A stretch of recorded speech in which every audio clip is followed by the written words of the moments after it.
Welcome back po dito sa Berlong Win Gabao TV. Gabi na po pero hindi po ako mapatulog. Kaya naisipan ko pong gumawa ng aking live. Total, magtatapos na rin po yung taon na ito. Unang-una sa lahat ay gusto kong magpasalamat sa Panginoon sa suporta ng aking pamilya at sa suporta ninyo lahat ng mga subscribers ko at sa lahat ng mga nanonood ng vlog na ito. Maraming salamat. Kagaya ng nakikita ninyo na nandiyan sa title, paulit-ulit na isipin natin na kaya natin ito. Yan ang gusto kong pag-usapan natin sa gabing ito. Sa Pasko nito, lahat naman tayo meron tayong ninanais. Mayroon tayong mga pangarap sa buhay, mayroon tayong nais marating, pero kailangan mayroon din naman tayong gawin, di ba?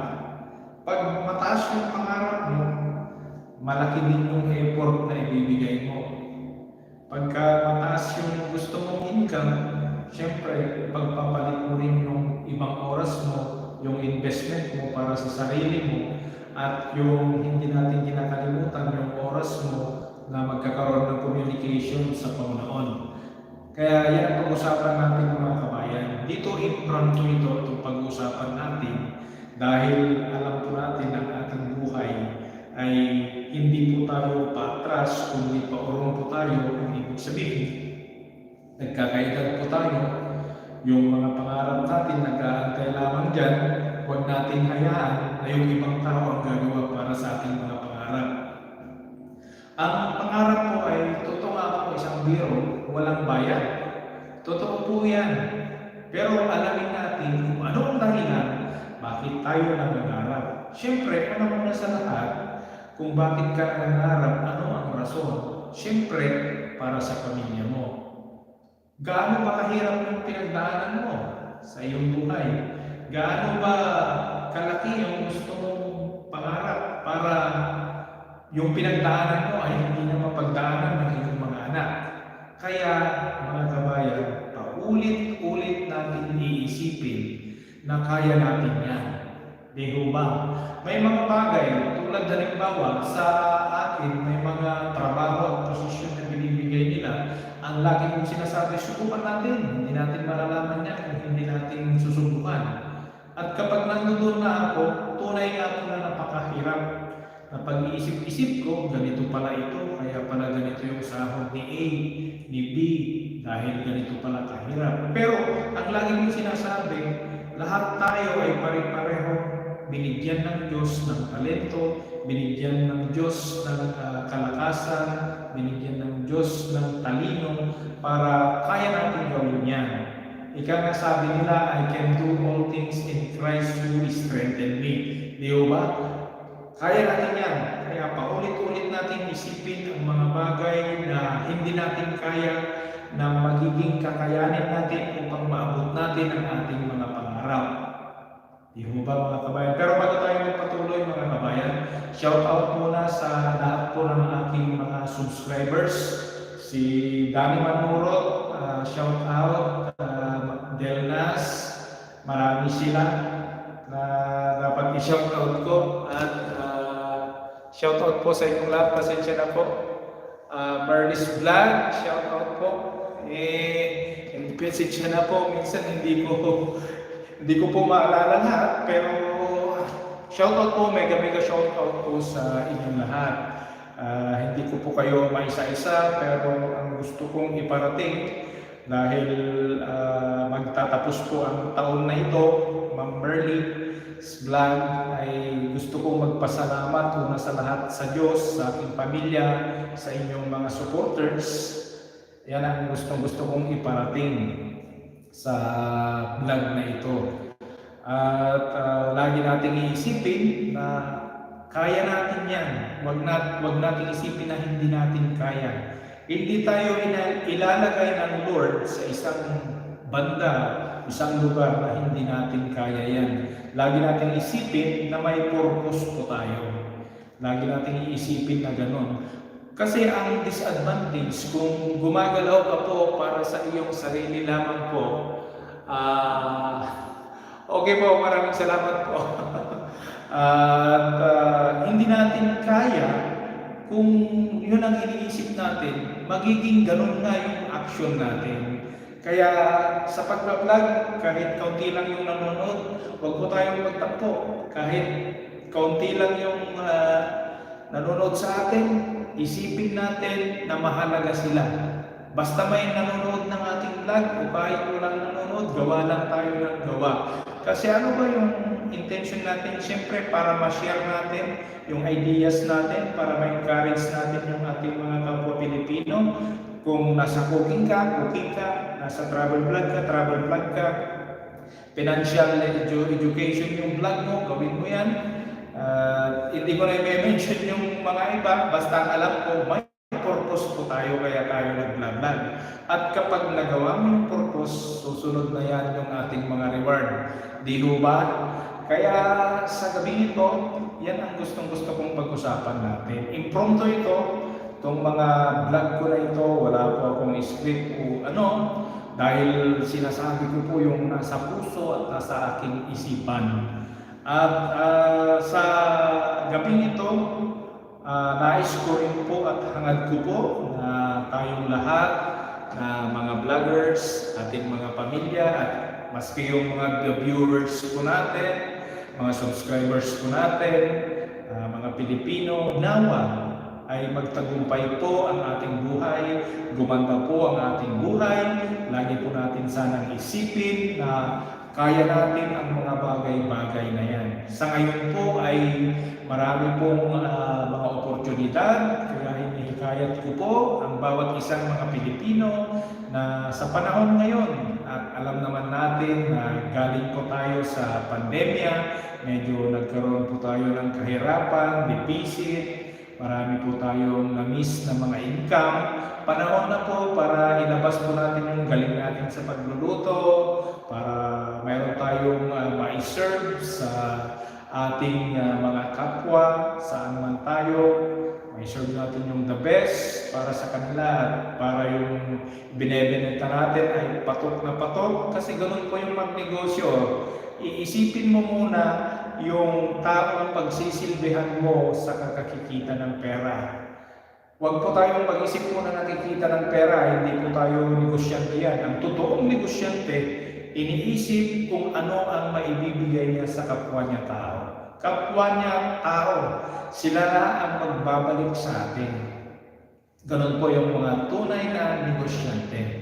At isipin mong kaya mo dahil meron kang taglay na angking sariling talino, angking sariling diskarte, kahit nasaan ka man at saan tayo naroroon. Tama po, saan tayo naroroon, nasa abroad po tayo, ay mahirap, pero ang counterpart ng mahirap ay kaya natin at madali. Basta magkaroon lamang tayo ng faith para sa Panginoon. Kagaya nga ng lagi kong napapakinggan sa mga vlog, kung magkakaroon po tayo ng ating mga faith without action is dead. Lagi nilang sinasabi niyan, maski sa church po natin. Totoo po yun. Kaya kung ang faith po natin ay kaya natin mapagtagumpayan ang ating sitwasyon sa ating buhay, na tayo po ay kumakayod dito sa ibang bansa para mapagtapos natin ang ating mga anak sa kanilang pag-aaral at para makapag-ipon tayo ng pera para sa ating pag-for-good dito sa abroad at para matulungan natin ang ating mga magulang at kapatid, ay napakainam po yan mga kabayan. Napakainam po yan na kinakailangan magtiwala tayo at isipin natin na kaya natin. Paulit-ulit kong sasabihin at hindi po ako magsasawa kahit na magsawa po kayo. Hindi po ako magsasawa na paulit-ulit na sabihin na kaya mo yan. Kaya ko yan. Kaya natin lahat. Dahil mayroon tayong Lord sa ating buhay.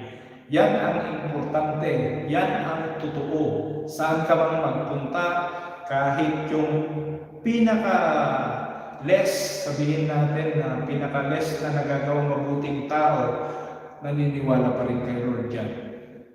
Pag sabihin mo, naniniwala ka ba kay Lord? Yes, naniniwala tiniwala ako. Ayan. Pero pag sabihin mo, kaya mong gumawa ng mabuting mga gawa, ito, mahirapan ako. Kaya dyan mo matetes na ang Lord ay totoo. Laging nangingibabaw. Ika nga sabi sa Bible, kung magkaroon ka lamang ng kasing liit ng isang butil ng mustasa, panghawakan mo na yan. Kaya mo yan. Yan mga kabayan. Kaya ko sinasabi mga kabayan, ito, mga subscribers, mga vloggers, papasok na po tayo sa 2023. Ano na naman ang trending? Ano na naman ang mangyayari? Ano na naman ang dapat nating habulin para maipantay natin ang ating buhay sa standard ng mga trending sa ngayon. Mga kabayan, huwag po tayong mapag-iwanan ng ating sosyedad. Kinakailangan sumabay po tayo. Napaka-importante po yan. Dito sa ating topic sa gabing ito, sa live na ito, dito mapapaloob kasi yung pag-uusapan natin na relationship with the Lord, yung role mo in the community, role mo sa isang pamilya mo, at role mo sa community mo, at sa church mo. Diyan kasi umiikot din yung buhay natin. Ika nga may sinasabi tayo na mga rat race, ito hinahanapan ko kung ano ito. Kasi siguro ito yung tinatawag na siguro na faith and ideology na rat race. Kasi may faith tayo, mayroon tayong ideolohiya rin sa ating buhay. Siyempre may prinsipyo ka rin. Pag may prinsipyo ka, mayroon ka rin sariling disiplina. Ayan. Kaya nga lagi nilang sinasabi na kapag sumahod ka, at lagi ko rin sinasabi, kailangan magtabi ka. Bago ka pa bumili ng mga pangangailangan mo, di ilista mo na. Di ho ba ideolohiya yun? Hindi lang kasi yung ideolohiya na sinasabi, yung ideology ay patungkol lang sa mga rally-rally, patungkol lang sa mga gobyerno, hindi lang po yun. Kasi ang government at ang politics ay may relationship. Ano ang ibig sabihin ng politics? Pasensya na po ay explain ko lang po. Politics is the study of power. So may power ba doon sa pagdidisiplina mo sa buhay? Meron po. Yan, meron po doon. So politics is the study of power and government is an agency through which carry the will of the people. Tayo po ay agency ng ating will. At may kikiri po natin yung will ng ating pamilya. Maibibigay po natin kapag maayos po ang ating pinapasok sa ating buhay. So, i-dive in po natin yung pinag-usapan natin. So, yung faith po natin, whatever faith po meron ka, kaya mo yan dahil may faith ka sa Panginoon. At kung kukunin mo yung punto sa iyong pamilya, kaya mo kinakaya yan kahit hirap na hirap ka na, dahil mayroon kang mga anak, mayroong pangarap yung mga anak mo, gusto mong mabuhay ang kanilang pangarap, gusto mong matupad ang kanilang mga pangarap, gusto mong maibigay kung anong success ng anak mo ay success ninyong mag-asawa, gusto mong mabigyan ng marangyang buhay din ang iyong asawa, yung mga magulang, di ba? Kaya pinag-usapan natin na kaya mo yan, nakapaloob po dito. Sa ating susyudad, kaya mo yan. Bakit mo kinakaya? Kasi kapag ka may blessing ka, pwede kang maging blessing sa kapwa mo tao. Well, in fact, alam natin na hindi lang pera ang blessing. Blessing din po ang magiging advisor sa mga tao, spiritual advisor, maging mabuting kapatid, maging mabuting servant ng ating community, servant sa church. Pero kinakailangan din po naman yung pera. Pera ay mahalaga, pero hindi natin dinidiyos ang pera. Isipin lang natin ang pera ay tools. Tools po yan ng ating pakikipagrelasyon sa Diyos, sa tao, sa pamilya mo. Kung meron ka niyan at kung alam mong gamitin, ang buhay natin ay maayos. Iyo ba? Kaya sa ating sosyedad, yung sabi ko nga, maging pagpapala tayo sa kanila. At sa church po natin, maging modelo po tayo. Kaya mo yan. Kahit sa loob kasi ng church, nandiyan po yung ethics, yung moral, Diyan makikita po natin. Wala pong perfectong tao. Kung sinabi kong moral o ethics, hindi po ko sinasabi na yung magpaka-patimtimang berhen ka, magpakabanal ka, hindi po yun. Natural lamang po yung buhay natin. Alam mo po kung ano yung mga tama at mali po. Yes po, members. Ganun po talaga yung buhay po natin. Sa buhay po natin, alam po natin. Kasi sabi nga sa Bible, lahat po ay nagkasala. Walang sino man na makakaabot sa pamantayan ng Lord. Napakabuti at napakatama po yung salitang yon. Lahat po ay nagkasala. Pero sa pagkakasala niya, hindi ibig sabihin na doon na tayo. Hindi tayo maglulubog sa kasalanan na yan. Kaya nga may purpose. Kaya nga uulitin ko po, pasensya po kayo, lagi ko pong uulitin na kaya mo yan. Dahil mayroon tayong backup sa ating likod. Nandyan po si Lord. At dahil mayroon tayong pinagtutuunan ng mga paghihirap natin na ito, yung mga pagpapagal natin na ito, mayroon tayong paglalagyan. Una, kay Lord. Pangalawa, sa pamilya. Pangatlo, sa society o di kaya church. Pang-apat, sa society natin. Kaya napakaliwanag po na kung titignan mo ang ating buhay ay umiikot man dyan, alam ko ng Holy Spirit ay nandito po sa atin. Kasi siya po yung dumidikta sa ating isipan. Hindi po tayo makakapaggawa ng sarili natin kung wala po ang basbas ng Holy Spirit sa atin. Kaya napakahalaga po sa ating buhay na tayo po ay manalangin araw-araw. Tayo po ay mag-aral din ng kanyang mga salita. Tayo po ay makisalamuha sa tamang tao. Hindi naman po kasi yung pakikisalamuha sa akin po, iba kasi rin yung pakikisama sa iba. Yung pakikisalamuha ito ay maaari nating gawin. Halimbawa sa mga advisor po natin, sa mga sa tingin natin po ay modelo ng ating buhay, kaibigan na nakakatulong sa atin, nagkakaroon siya ng godly qualities, yung magagandang qualities, yung pakikasalamuhan niya sa atin, na i-transmit niya sa atin. Yung pakikisama naman, iba naman po yun. Yung pakikisama kasi minsan basta gusto mo lang makisama, kahit na alam mo na medyo mayroon kang konting pag-aalalan, tulad halimbawa ng mga okasyon, meron tayong mga okasyon, although na mayroon ka sana, ayaw mo sana, pero napipilitan ka dahil gusto mo siyang mapagbigyan, ganyan po. Ganyan po yung gusto kong ipakita. Kaya yung pinag-usapan natin sa gabing ito, sana ay magamit po sa ating buhay, sana sa lahat po ng mga Pilipino o mga ibang tao, kahit hindi man nila ito naunawaan, ang aking topic sa gabing ito, ay sana po ay maunawaan nila na kinakaya natin lahat bilang OFW ang mga pagsubok sa ating buhay.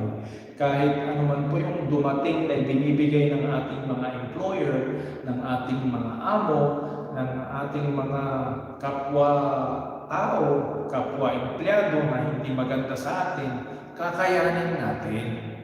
Kaya natin dahil mayroon yung apat na sinasabi ko. Kaya sa buhay po natin bilang isang OFW, laban lang.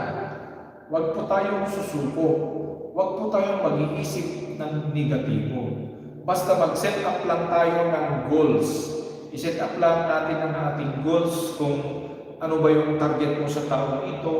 Tulad sa taong ito, target mo na maglagay ng emergency fund mo, o di kaya ipaayos mo yung kusina mo, simple sa mga buhay OFW, ipaayos mo yung kusina mo, paayos mo yung bintana mo, magtabi ng konti para sa pag-aaral ng anak mo, mapaaral mo yung anak mo, ganun naman talaga kasimple, di ba? Sa ating buhay mga OFW, hindi naman tayo kasing tindi ng mga iba na mayroong talagang financial literacy, na mayroon na silang malalaking investment, mayroon silang mga malalaking negosyo na pinapaikot lang nila.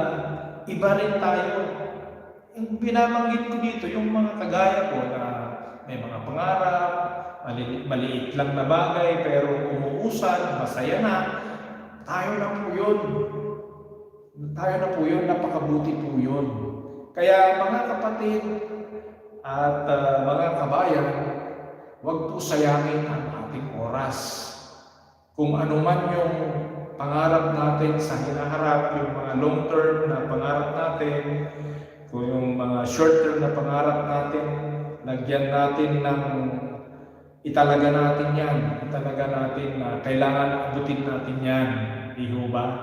Ang dami kong mga nakikita na mga OFW, mga trabahador sa atin, mga simpleng trabahador sa Pilipinas, meron silang mga project na maliliit, masaya na sila, at ino-observe ko po sila. Ganun din ako, meron din po akong mga paunti-unting project.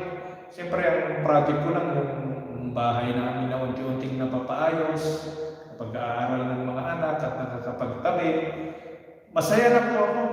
Although na gumagawa po ako ng mga ibang mga paraan pa para magkaroon po ng investment, meron naman po. Pero ang ibig kong sabihin ay maging matyaga ka, maging mapagtimpi ka, maging matiisin ka. Kung nakapokus ka kasi doon, yung tendency mo, imbis na medyo pag-gewang-gewang na yung mo, pag medyo magalit ka, pag may hindi ginawa na maganda sa'yo, napapagtanto mo, naisip mo, hindi ko gagawin ito dahil ang anak ko, ang asawa ko, ang kapatid ko, tinutulungan ko. Pag iniisip nyo po yun, talaga pong hindi po mangyayari yung mga iniisip natin na sirain natin yun. Pero kung wala ka nun, kamwat may, sige, away dito, away doon, desisyon dito ng mali. Kaya nga po, yan, isipin mo, kaya mo, lagi yan. Kaya, hindi man masyadong magtatagal ang aking vlog na ito. Maraming salamat. Shoutout po Ma'am Merlis at sa dalawa ko pong subscribers na nanonood at nandyan po sa aking live na ito. Unang-una sa lahat, pahalagahan po natin ang ating trabaho. Hindi po masama yung trabaho lang ng ating pinagkakakitaan. Although na yung mga iba sinasabi nila na hindi tayo yayaman sa kapag tayo trabahador po lamang, ay hindi po tayo yayaman kung sa trabaho po lamang.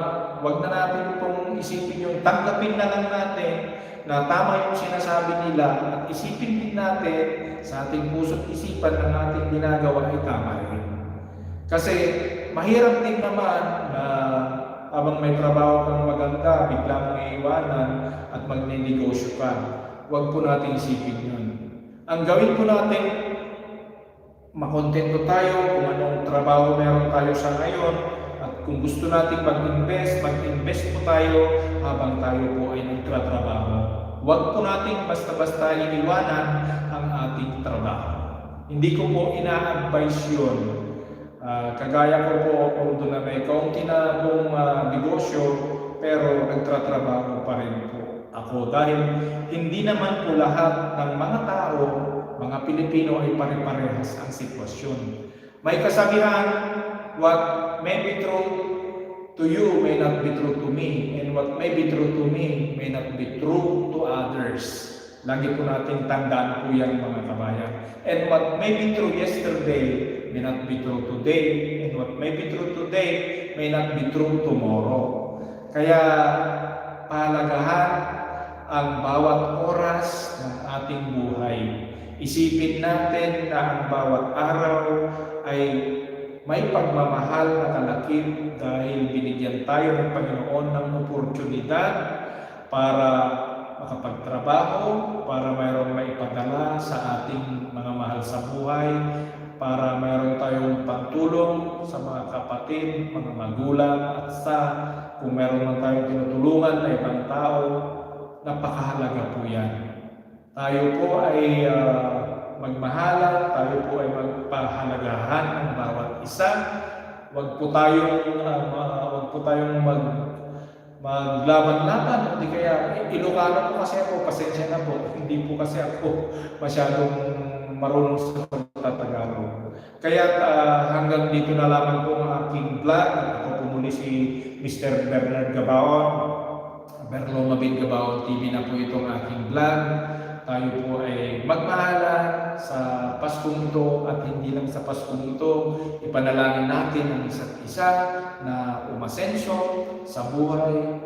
Ipanalangin natin ang ating gobyerno na mas madepensahan ang ating soberanya sa mga pag-aangkin ng mga ibang nasyon. Ipanalangin natin ang mga leaders para hindi sila maging korap at pahalagahan tayo. Panalangin natin siyempre ang ating mga pamilya na maayos ang kanilang kalagayan, at panalangin din po natin hindi lang po yung mga subscribers, hindi lang po yung mga manonood, tayong mga OFW, ipanalangin natin sa isa't isa, at kung may devotion ka, panalangin mo ang kalagayan natin. Sana po ang vlog na ito ay nagkaroon po ng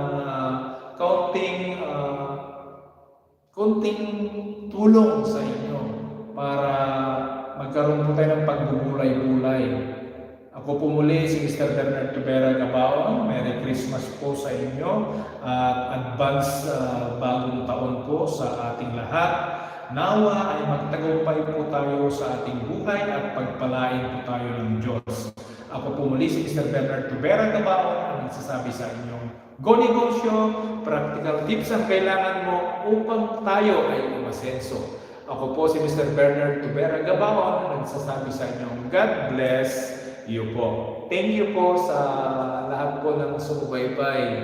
Ma'am Merlis Vlog, mega shout out po. Thank you po.